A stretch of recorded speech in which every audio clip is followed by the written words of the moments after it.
guys, I hope you're safe and I hope you're well. Thank you for joining me in another episode of Hayley the Allotment Baker.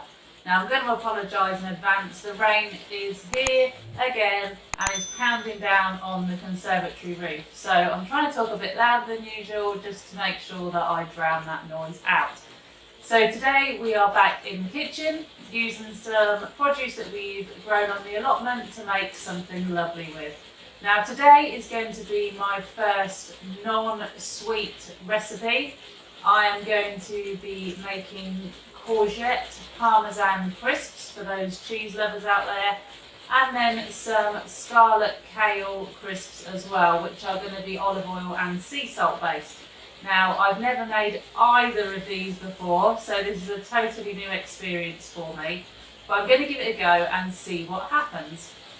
I picked the kale yesterday and I picked the courgette the day before, and I let the courgettes get a little bit too large. I'll show you what I mean. This was not anymore, was a courgette. This is what I'm going to be using for my recipe today. As with every single allotment here I know, the glut of courgettes, as always, is insane. So I'm going to try and use this one, or as much of it as I possibly can, to make some Parmesan crisps.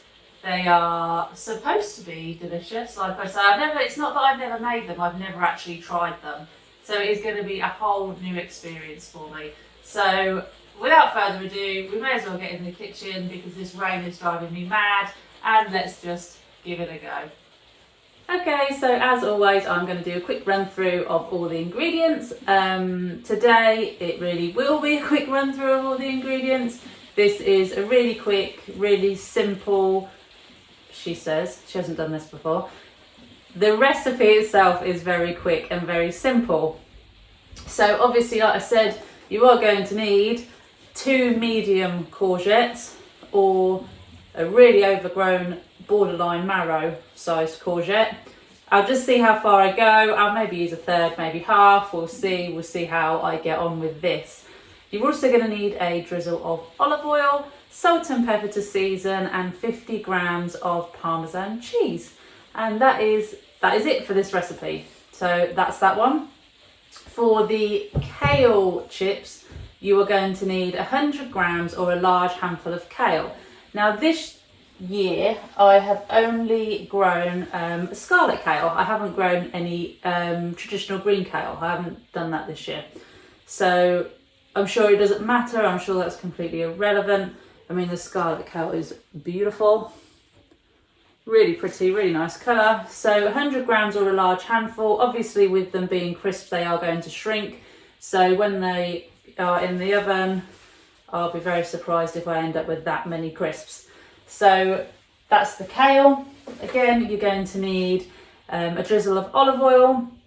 You could use other oil if you like. I have heard people that are trying to be a bit more healthy using the spray oils. But seeing as this is the first time I'm going to have a go at the recipe, I'm just going to stick with the traditional olive oil. I'm also going to put salt on the kale crisps, not cheese, and I do have a cheese variety and then just a salt variety.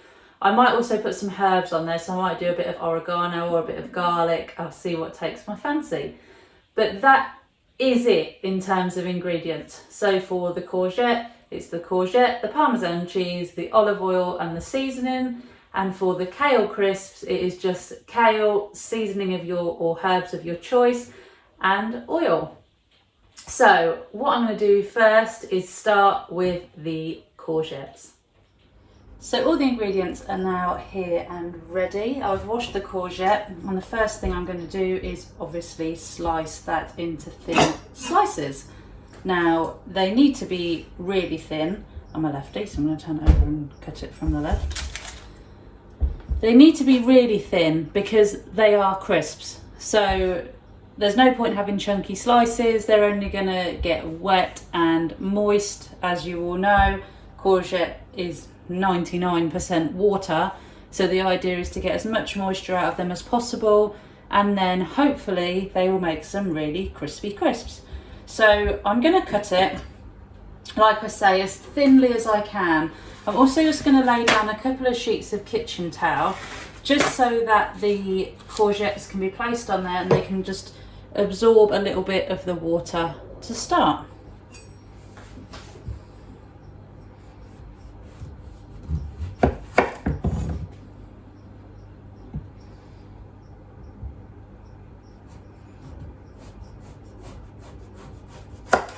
Okay, so that's as thin as I'm going to go. So literally you could probably see through it in the right light. But yeah, really, really thin.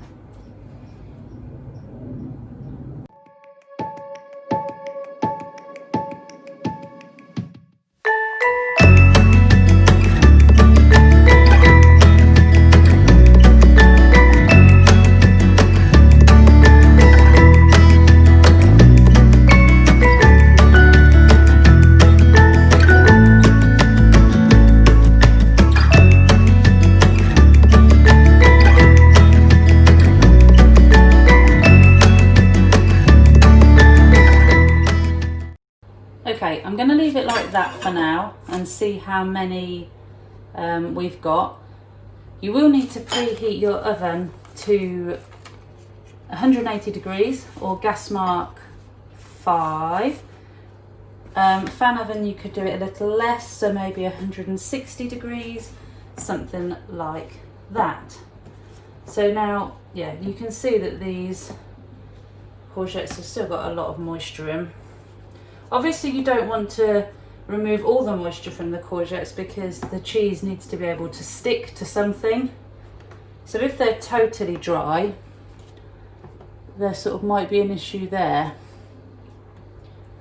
So I'm just going to give them a quick dab just to get the excess off. I'm also going to cut them down the centre because these are so big. Definitely larger than your normal crisp size because of the size of the courgette. So yeah, I will cut them down the middle and then they will be ready. Like I say, this recipe does seem to be fairly quick and straightforward. So as long as they cook well, definitely going to be something I'm going to do quite often.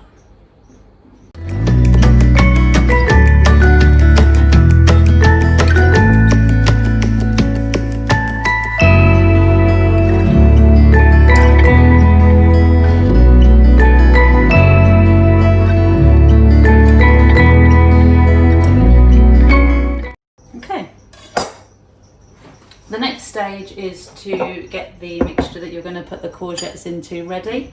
So for that you need your 50 grams of Parmesan, which I've grated. I haven't used the big grater, if that makes sense, you know what I mean, on the grater itself. I've used the smaller one, so it's a lot more fine, which makes sense. You can then also go and add in whatever you want. I'm just going to do a little bit of salt, just for seasoning, and pepper. I'm not the biggest pepper fan. I don't season my food with pepper really at all, so I'm not, yeah, I don't put tons of it in. So we're just going to mix that together, and then all we're going to do, fingers crossed, is put the courgette into the mixture and then put it straight onto the baking tray. So I'll just shift these along. All you need is a baking tray that's lined with paper, and we're just going to drizzle some oil onto the tray before we put the courgettes on. But all we're going to do, like I say, is put the courgettes into the cheese and the salt and pepper mixture. Give it a little covering. It's going to be hard to see, I think, but there we go. And it's got a nice layer of Parmesan, salt and pepper on it. So I'm going to do those and then get them onto the tray. But like I said, I just need to drizzle the tray just a little bit with some olive oil. I'm not going to do a lot. What I'm actually going to do is just grab my pastry brush, and then I can spread it around, and then I won't waste any oil.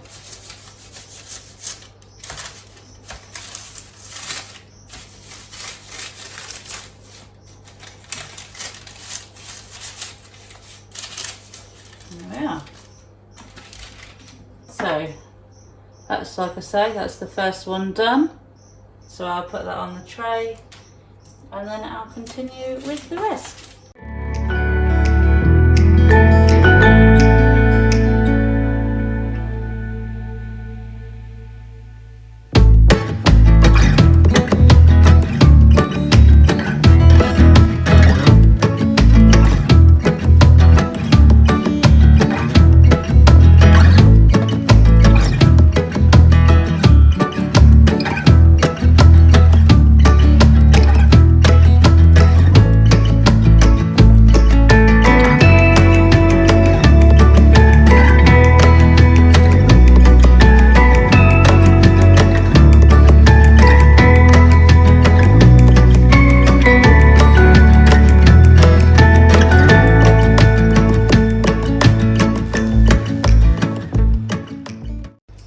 Okay, so that's all of them. I have got some Parmesan left over, so I'm just going to give it an extra sprinkle. A little bit more cheese never hurt anybody. And then these will just need to go into the oven for 25 minutes. So yeah, we'll put them in and hopefully, fingers crossed, they will come out crispy. Okay guys, I'm just stopping for a quick glass of lemonade while they're in the oven, and then I will head back in the kitchen and tidy up to get ready to do the kale crisps. Now, like I say, I've never made these before, so I do hope they turn out okay. If they're a disaster, well, this will be a first for my videos. So you win some, you lose some, we'll see what happens. Just really wanted to fill you in on what the next video is going to be. I know they're the most popular, so it's going to be a tour of the allotment now. It is looking really full. The rain here has been relentless. We have had hardly any days of real sunshine, but of course because of that the plants have absolutely loved it. So everything is growing at feels like super speed, and that includes the weeds. So there are a fair few weeds up at the allotment at the moment. But the next video will be a tour of that. The produce as well is now becoming more and more abundant. It's coming home with arms full of potatoes and salad and chard and kale and, guess it, courgettes every single day. So it is good, it's very exciting. It's getting to that time of year where all the hard work really pays off.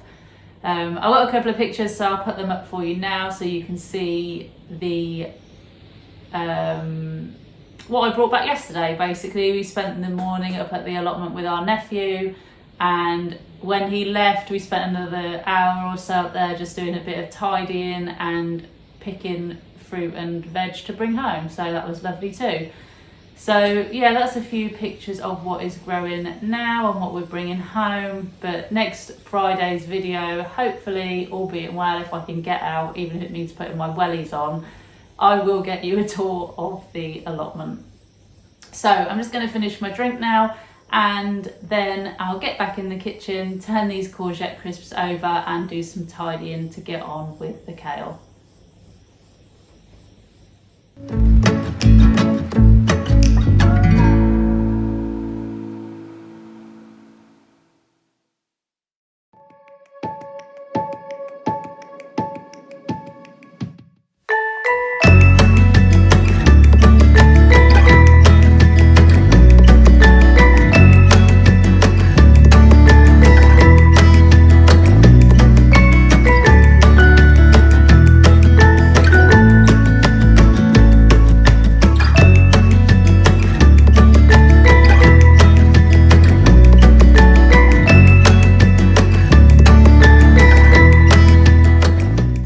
So whilst the courgette crisps are in the oven, I'm going to start on the kale crisps. I have found though that I have already had to turn the oven down for the courgette crisps. I've got a fan oven and it's now down to 150 degrees. Some of the thinner ones are starting to get a little brown already, and they've only been in for around 10 to 15 minutes. So just keep your eye on them and adjust your temperature on your oven accordingly. So with the kale, make sure it's all washed beforehand, and all you need to do is basically pull the leaves from the stems. Obviously the pieces don't need to be too small because that is going to be the size of your crisp, but obviously not too big either. You don't want the rough stem down the middle of the kale, just the leaves themselves. So I'm going to get to this.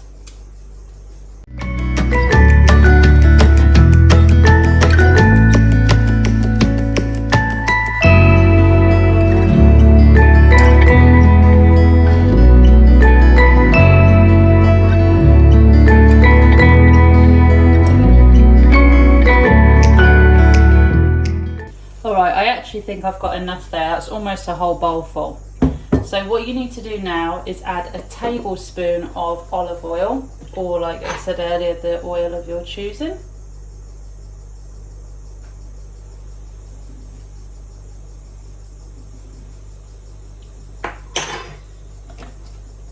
And then you can add whatever herbs and seasoning you require. So I am going to just add some salt, bit of pepper, just a bit. I'm not a big fan, if you haven't already guessed. And we're going to add some garlic granules. Garlic, on the other hand, huge fan. Oh God, that smells good. And just a little bit of oregano.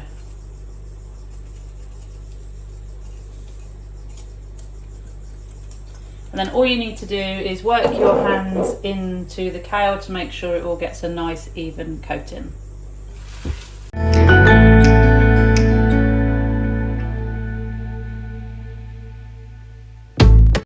Okay, looking at this mixture, I think I can add in just a few more bits of kale. I'm going to put my last bits on now.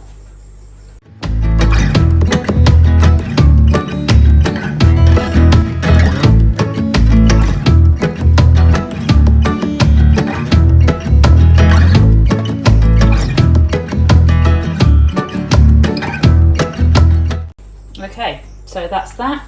There we are. So all I need to do now is wait for some oven space and we'll get those done too. Okay, so here's one tray. Now some definitely crispier than others, should I say. But yeah, they're all right actually. They're going to need a little while to cool. So what I'll do is I'll put them over on the side to cool down, and we can finish off getting the kale ready. But overall, I'm not displeased.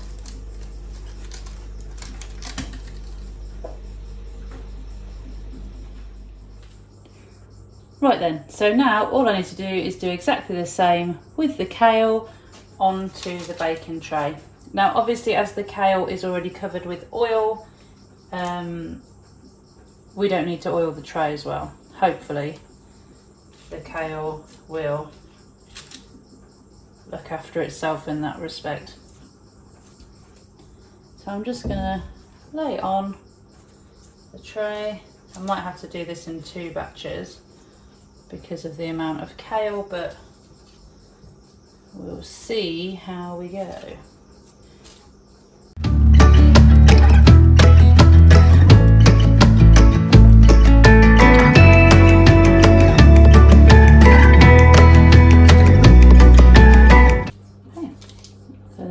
One tray done.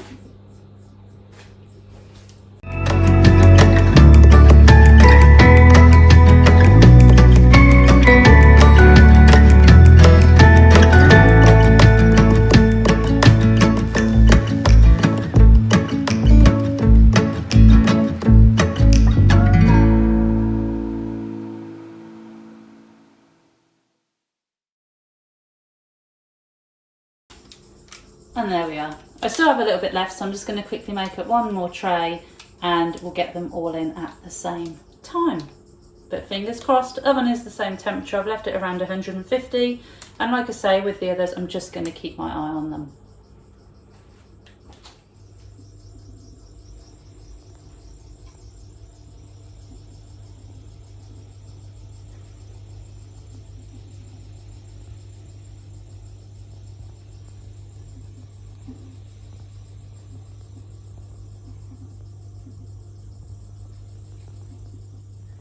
So that's it from me for another episode.